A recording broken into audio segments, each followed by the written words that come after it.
just wanted to thank everyone for coming out here. I'm a USC professor, and actually this week I've had the experience, or actually for the last few weeks, of teaching new filmmakers who are out there thinking about different ways in which to engage audiences. And obviously I think we all woke up, I can't really see the hands, but I'm just wondering how many people made it through the weekend without seeing what came out of McKinney, Texas. I mean, I did. I saw it, immediately as I, woke up. And I think that's sort of the power of social media and the power of what, we can do in terms of being activists and filmmakers. And I think I'm really I have to really thank God for the iPhone these days, and for sort of the ability for those camera phones to be out there, because I think too often and these are the discussions we're seeing, I think now that we're in the Obama era, we've started to sort of engage in this idea of post-race and really believe it on a certain level, that myth is out there. And I think it's up to, and it has been up to, sort of the people on the front line filming everything that's happening and having that ability to sort of shoot the activities of police officers, shoot the activities of things that are happening to the Black community, and be able to project them to the world. They have really kind of put it back, some of that power back in our hands, some of that power back as individuals and as filmmakers and artists and activists to really speak out about what's happening in the country. So I want to be able to engage the panel, but also obviously the filmmakers, and you guys feel free to throw comments in as we go along, and I'll kind of address various members of the panel with some of these questions, but they're definitely open to everyone. And kind of the first question I want to ask, because it's something that has come up in my life as well, is like, what responsibility as Black filmmakers do we have to basically have social issues, social messages be part of our art? And I'll throw that out to Tony first, and then anybody else can pick up. I'll pick on people to make sure the discussion will go on. Well, thanks for asking, and thanks for having me here, Jenny. I really appreciate it. I kind of see things from a perspective of a Black man who's been in America for a number of years, who's American by papers but has lived in different countries, and so my perspective might be slightly skewed, for want of a better description.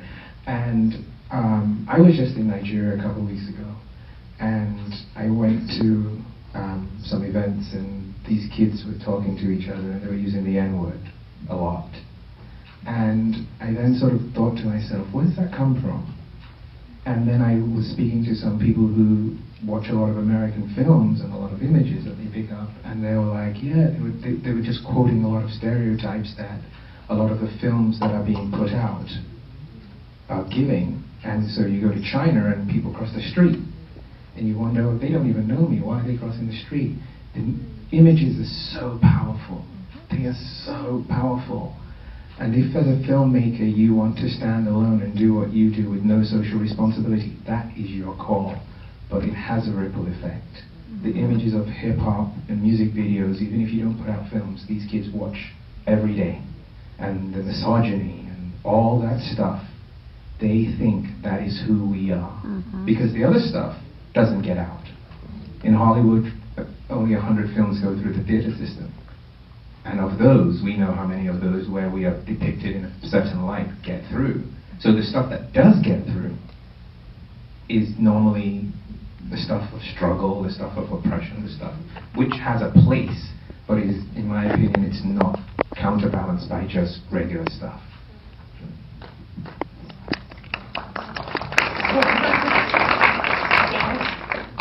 Peace.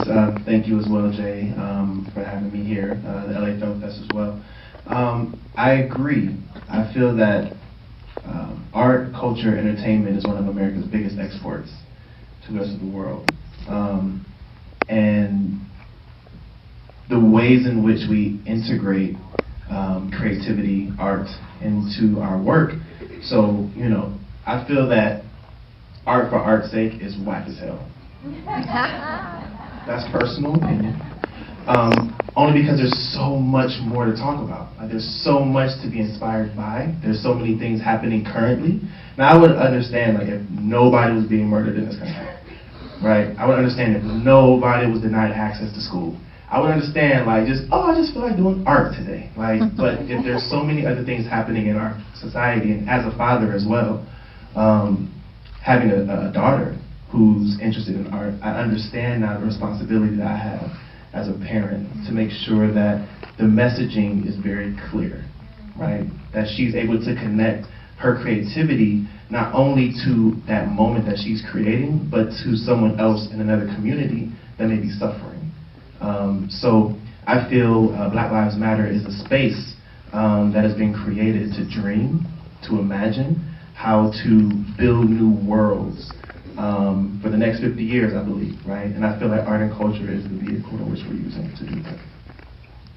Yeah, it's really interesting. I think that, when you're in a film school setting, that's some of the direction you get. Can't we just be artists? Why can't I just be an artist? And I feel, I agree with you 100%. It's something that you have such a stage and such an opportunity to do it. And if you're given that space, why not? Why not take the chance? You? Yeah, I'm very lucky. I'm Tananarive, and I'd like to thank Hampton, first of all, and for allowing me to be a part of this panel. We met because I invited her when she made her movie to come to Spelman College, and we had this conversation specifically about what is the responsibility of the artist, and the visual narrative is so very powerful. It can be something like Counter, which is specifically historical, which for me was eye-opening. My mother was at that lunch counter in 1960. I've always wondered, what was that like? And when you see it in front of you, you can get so much more of a feeling about, yes, I was there. This is how that felt. This is who these people were. Or through allegory. I write a lot of horror. I'm primarily a novelist, in fact. I moved into screenwriting and filmmaking because I wanted to expand that message and vision. And in some cases, it's revolutionary just to have a Black grandfather teaching his granddaughter how to survive a zombie apocalypse. That might sound flip, but I made a short film that was that, and you don't see that. And it's just like, how do you teach survival? What are those memes? What are those survival memes? Not that you need to go out and shoot somebody necessarily, but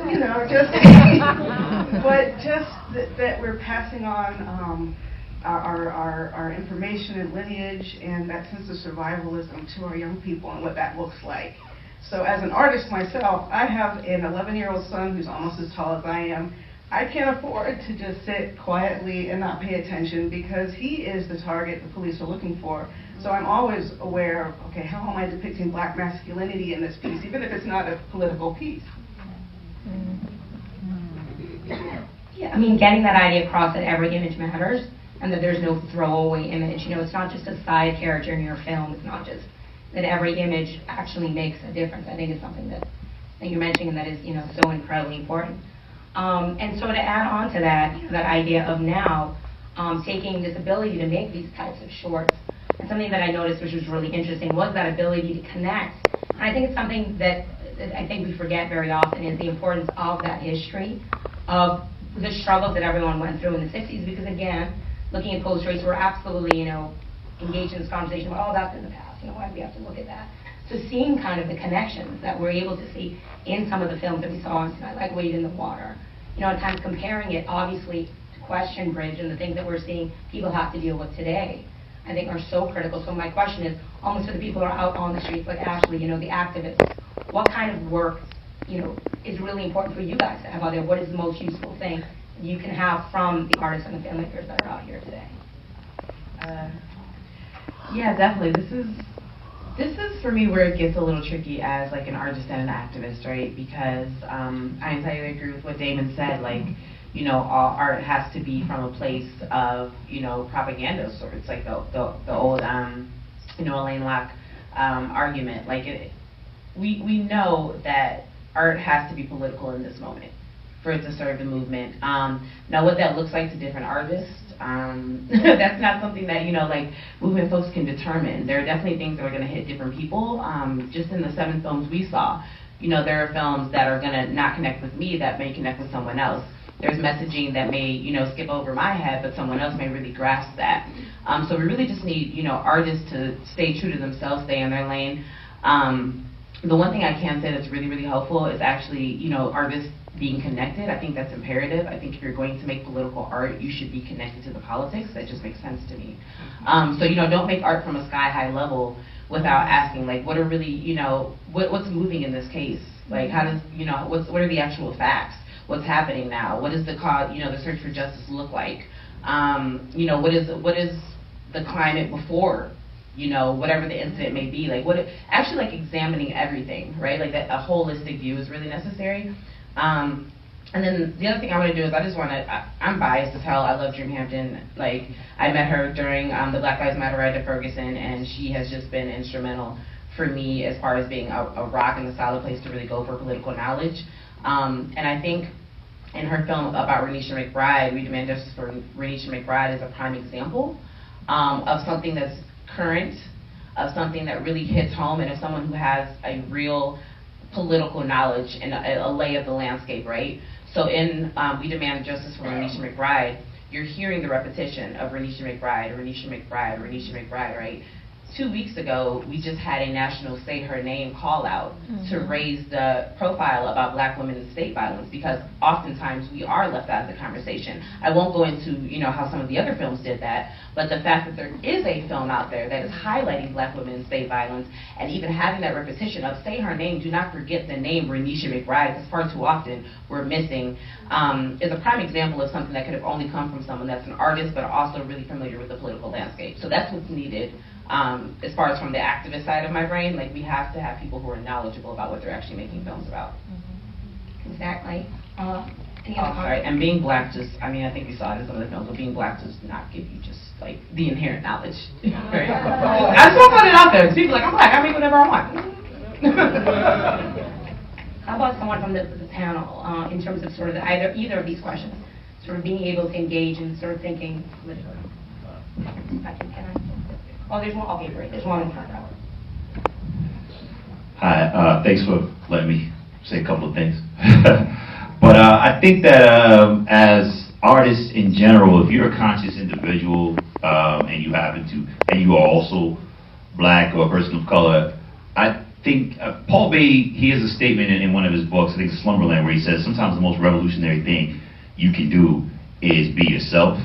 And I don't mean that to say ignore politics, but oftentimes anything seen on screen that black folks are doing, just black love, black man saying I love you to another black man, is revolutionary, you know. And I think if we all are not afraid to showcase our own individual experiences, then that comes across honest and oftentimes way more political than we realize, such as the Cosby Show, or even thinking about, you know, Malik Yoba on New York Undercover with his son. He had such a loving relationship with his son. You know, I know I'm going back to the 90s, I'm showing my age, but the reality of fact was we had not seen that, other than, you know, we saw Bill Cosby, you know, push Theo around a little bit, but this was a guy who was engaged in keeping his son off of the street, and that was and I don't know that they meant for that to be a political statement, but I know Malik, as an artist, meant for that to be a political statement.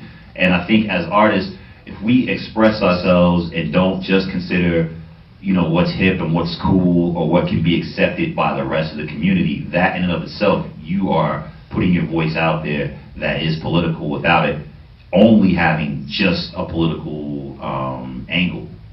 I think that's so important, and I want to get to the rest of the filmmakers. Talk about maybe that idea of the black body as being political no matter what, you know, and the fact that, you know, you talked about that Malik Yoba incident, you know, talking about even the Viola Davis, you know, image on How to Get Away with Murder this year, her taking off that wig, having kind of a significant impact on black women about. With black woman, that was you. Exactly. I mean, so, you know, talk about that. So, Elliott Williams, producer of Counter. Thank you. So, I mean, my mother wasn't an activist, but she was accepting of everybody who's breathing. And her comment to us was always, you don't know who's on your side. So always be accepting and open and respectful of everybody around you. And so whenever I'm talking to filmmakers, regardless of what they're, especially really young filmmakers, I just say, what do you have to say? Like, we don't, actually, in the world, we don't need another film. So tell me something about you. You know? Say something and say something honestly, and then you're being political. I just want to speak really quickly to this idea of black bodies and what isn't political, right? I am a staunch advocate of the carefree black kid, like carefree black girl, carefree black boy, Jaden Smith, Willow Smith, like get out there, be yourself, defy, stereotypes, live your life freely. The only issue with that, right, comes when you're forced into a situation in which you're not able to live freely. So we saw in Question Bridge, the question was posed, what do you do when you interact with the police? And almost across the board, everyone had the same answer, right? That's not a natural response, that's a conditioned response. So for me, I wonder at what point in time do carefree black kids, and I say this not to create like a false dichotomy, because you can be a carefree black kid and still be political. I consider myself one. But people who aren't political and are just living like that carefree black life that you were speaking of a little bit, at what point in time do you actually make that switch to being someone who actually has something to say with your art in particular, or do you wait until that moment on the street where you're literally having to tap dance for your life because a cop has a gun pointed at you? I kind of agree with Dominic, and my take on it is this: if you show images that kids can get behind and say, I feel strong, I feel confident, I can go into the world. If you show those images of love and progressive black men or women, and kids have grown up watching those images that are interchangeable with their white counterparts, there's no difference. You play a hero, you play a lawyer, you play a doctor, you're not just playing the bad guy all the time. You will have that confidence to be able to deal with the cop because you've been brought up in a way where that confidence is natural to you. And that's the simplistic way of me as a filmmaker going about it. I don't necessarily I think there's so many ways we can go about it. Yes, your way is well, and I think the way we're talking about is also much more subtle, but I think is just as effective. Right here. Hi, I'm Kamal from Question Bridge. One of the things that really informed the work when we were, driving this project for the last 8-9 years was a lot of the research that we were able to tap into around conscious bias and implicit bias, right? So we know really clearly now, because it's been counted and measured by some scientists, even though we all knew it implicitly and internally for our whole experience in this country, how powerful these narratives are in terms of us performing the stereotype, in terms of us performing down to the stereotype, in terms of us performing up to whatever those other kind of counter stereotypes are. We in our lizard brain have been primed for the last 400, 500 years as a society, especially America.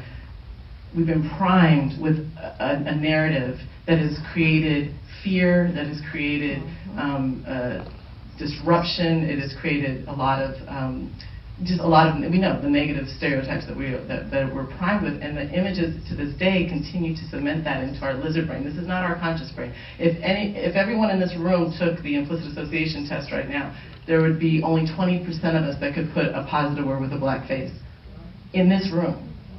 And so we need to own how we have those concrete images like in our lizard brain. And the only thing that has been proven to counter that and to be able to shift the needle, according to the social scientists, is diverse, authentic, and complex narratives and stories around who we are. And so that's what we're talking about here. I feel that is that if I only see this one image, it's going to prime how I perform who I am. If I see a diversity of images, if I see honest images, they can't be just the Cosby Show version of Black life, because we rebel against that too, because that's not completely authentic, because we're nuanced, complex human beings that have incredible, love, incredible passion, incredible victories, and incredible failures. We have all that because we're human. So it's the humanization that these images, and that only comes from authentic storytelling. And it only comes from a diversity of those stories. And that, I think, is at the crux of what I feel so passionate about, is those exports that are going out are the most narrow exports of who we are. Yeah, I definitely think that that's something we got to see with this panel today, is the importance of the diversity of the images. That is not just one solid sort of version. And there is no solid version of blackness. There's no monolithic blackness. So the importance of having all of the voices out there, and the struggle is how to get them out there. and obviously having this digital form, having, short media, short films, social media, the way to sort of spread it that way is definitely one route, but it's also how persistent we are sort of knocking at the Hollywood doors as well to keep those images going. And the else in the front row. Jay.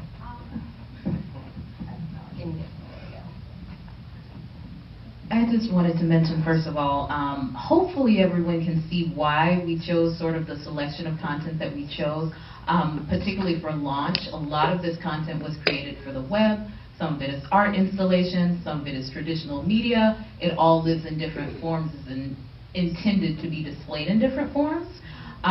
So that's one thing that I did want to raise, but I was hoping that we could hear from the filmmakers of Wade in the Water and American very quickly before we leave. But I also wanted to mention that the idea of bringing all of these different folks together was so that we can kind of jumpstart a conversation, this being one of the first events at the festival, that hopefully this is a dialogue that will continue throughout the festival, because obviously there are so many ideas and so many different kinds of content that we can't really tackle it all. So hopefully we can sort of hear from everyone a little bit, but also jumpstart a larger conversation on solutions to some of the issues that you guys are raising. Sorry, that was moderator, curator, and not filmmaker, but Thank you, Jay. First, I want to thank Jay for putting this on LA Film Fest. I think this is really needed. Yeah, what's your film? Okay, I'll talk louder. Is that better? Oh, you want to see? Oh, okay. Oh, okay. Wait. Thank you. Terrance fits Wade in the Water. I want to thank Jay and all the folks, curators, and programmers at LA Film Fest. We need this, and we need more of this. This room should be packed to the brim, and we need to take this conversation out to the streets. Hans Charles, who worked with me on this film, were at an event last night at a party, and this morning I was like, Hans, where are all the black people at that party? I mean, seriously, there were like 2 or 3 other black folk there, and I was just shocked. And Hans, he doesn't mind if I say this, he was like, hey, bro, that's the way it is. And so we keep getting into this conversation about the lack of diversity, and it amazes me, but what it points to for me is we need to control the narrative, we need to regain control of the narrative and the dialogue, and I think that's what this panel does, and it demonstrates that diversity of the narrative that we have. We're complex, we're nuanced, and we're diverse, so let's keep doing this and doing more of this, and yeah, that's powerful stuff. Hi, Hans Charles, Wade in the Water. I just wanted to address what you said, or just kind of piggyback. I think it's interesting, the idea that within this idea of what's been happening in the last 17 months or 2-3 years or so, I know I can name a lot of the brothers that were shot by the police, but it's hard for me to come up with the names of the sisters. When I do the research, there's so many sisters that are being decimated by the state. And so I think this idea, definitely there needs to be a dialogue cinematically, and it's amazing that sisters are unabashedly saying Ranisha's name over and over, and all the sisters that are or what's happening to sisters in the community. So I think that, to me, is amazing, and I always think about what can I do as a filmmaker to figure out how to support that one way or another. And the issue of art, for me, Haile Garima said something a few years ago that I didn't always wrestle with, but he was like, y'all filmmakers ain't elected. Like, ain't nobody elects you to do anything. So, and his point was, we'd make these films and we think we're making all these political and hardcore artistic films. He's like, y'all ain't elected. Y'all know what you're doing. You know what you're saying. You have a historical context. And so that's a struggle, right? That's a struggle as an artist to figure that out, because sometimes you want your art to be grounded in something, but then sometimes it's like, do you have the right to say that? And is there an idea of a right? You know, so I think we struggle with that, and the definitions and how that looks is always going to be diverse, and it's always going to change. So we should never pin each other one way or another, but we should always hold each other accountable. So it's like, that back and forth, I think, is amazing, you know, and that dialogue is amazing, and there's no right answer, there's no wrong answer, and there's, you know, so. Yeah, the idea of accountability as artists, I think, is something that's really important, because I think we have to be able to call each other out, too. That would be great. I just wanted to add, with everyone talking about the diversity of images, there is an element of audience expectation what they expect with content. A lot of you guys mentioned how people are conditioned to see a certain thing or expect a certain thing, and there's that risk that you take artistically when you decide to do something different. I mean, even with our piece, we wanted to do something that was complete satire, that sort of subverted expectations, where you go to the internet, you know, it was intended for the web, where you go to the internet, you expect it to be broad comedy, but you get something else. I think in that whole, a little bit historically vein of satire, like The Watermelon Man or Pearly Victorious and things like that, that I deeply appreciate, but you don't really see anymore. We wanted to do that, but in that there's a risk because people are conditioned to expect a certain thing. But I did want to ask, and to that point, I wanted to ask James Lopez to weigh in about American, because not only, you know, have you guys created this independent piece, but to be someone who works in, you know, traditional within the system and traditional films, how it was for you. Hello, everybody. I'm a man. A few words, I'll keep it short. A lot of the filmmakers already have expressed what's been in my heart. I have a unique perspective because I am a studio executive. I'm within the machine. I'm a senior vice president of production at Sony Screen Gems. And I gave Nate a call sitting on my couch watching CNN and the Michael Brown protests. Angry and felt powerless. And I called my brother up and I said, look, we got to do something. We got to put something on film. Let's call all of our friends. Let's pool our money together. We got to make a statement. Out of all the films that I've worked on in my career, everything that I've done, this is probably the proudest piece of the film. Because it meant something. Not saying that the films that I've produced and worked on didn't contribute to our community, but I felt most proudest about this piece. I will say that diversity in content is what our community needs. I understand that positive images and things that are political in nature are most important, but we have to have the freedom as people to be whatever we want to be on film. I sit in boardrooms and I hear, well, films about the struggle are in. Wow. Selma and 12 Years a Slave and The Butler. We need to go find one of those. Really? One of those. We can't have a film about a group of guys who pull off ice. And the reason I say this is sometimes our own community will come after us for a quote-unquote negative image, but the Caucasian community are free to play serial killers, mass murderers, maids, cops, whatever they want to be. There's no limits. So creatively, we sit, or I sit sometimes, and I'll read a script, and I struggle with, is this responsible? What kind of image am I putting out there? And I do make decisions on projects based on whether they're negative or positive. But at some point, like Dorian said, we have to be allowed to be whatever we want to be. Not saying we have to be irresponsible of it, but it's just, we have to keep that in mind as artists. You have to be free to do whatever you want to be. That's the definition of art. It's the definition of being an artist. I will close with saying this. A lot of people have maybe negative images or negative responses or negative opinions about the film industry and the corporate structure. I will let all of you know that there's at least one brother in it who's trying, who's fighting for diversity and getting our stories told. Okay, I want to wrap it up and thank everyone. I do have to say though, and I can't help it. While I do agree that you have the right to be free as artists, I do think that we are still not in a society that really allows us just that. I mean, and it may kill people to say, I'm an artist, I can be free to do whatever. I do still hold up to that notion of social responsibility in art. And I do still hold to that notion of there are so many white characters out there that you can be murderers, that you can be killers, that you can be everything. But that you have to at least think of some depth to characters. I'm not talking about positive, negative. I'm just talking about depth, humanity, reality, something that we're not seeing out there. But I definitely, I'm sorry, I can't co-sign Tony at the moment. But, you know, I just want to kind of put that out there. And, you know, as moderator, I'm afraid I'm probably getting... Can I also say briefly? Can I have one more comment? Yes, please. Yeah. He wants to have a comment. My mic doesn't reach over here. Can you scoot it down here for me? Yes, please. Hi, Pete Chapman, Black Card. I just want to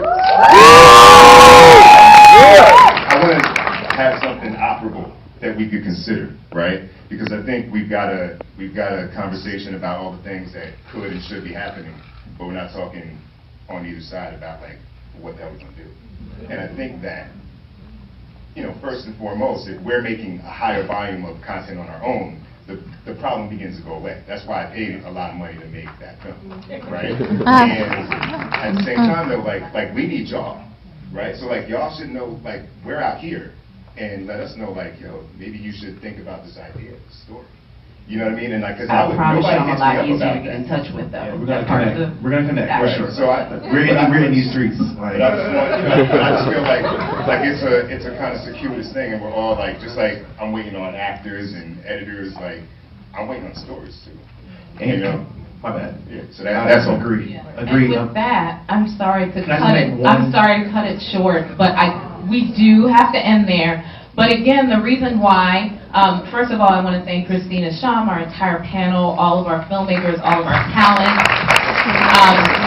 But again, the reason why we brought so many of these voices together was so that we could begin this dialogue. We knew that we only had a certain amount of time, which we've already gone over, but we knew that we only had a certain amount of time, but we felt it was important to bring these voices together to start the dialogue here and continue it throughout the festival and elsewhere. So hopefully everyone will stay in contact. Audience, please come and ask them questions. Please tweet to them. Please let them know that you are here and continue this dialogue. Thank you, everyone.